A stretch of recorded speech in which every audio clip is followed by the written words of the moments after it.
Bugun biz parlament, uning siyosiy tizimdagi o'rni, kelib chiqishi va ma'nosi haqida ma'lumot beramiz. Parlament so'zi fransuzcha parler, gaplashmoq so'zidan kelib chiqqan.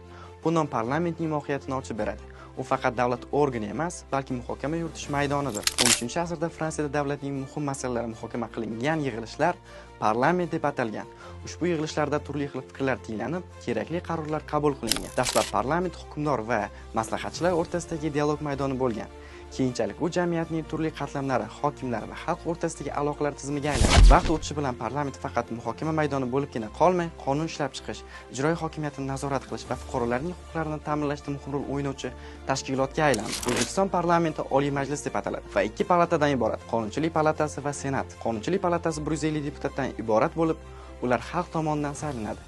Ularning asosiy vazifasi qonunlarni ishlab chiqish va ijroiy hokimiyatini nazorat qilish. Senat 65 nafar senatorni o'z ichiga olgan bo'lib, ularning 56 nafari hududlardan saylanadi. Qolgan 9 nafari esa prezident tomonidan tayinlanadi.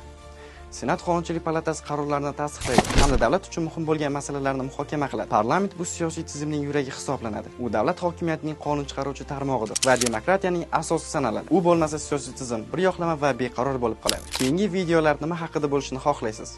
Izohlarda o'z fikringizni yozib qoldiring.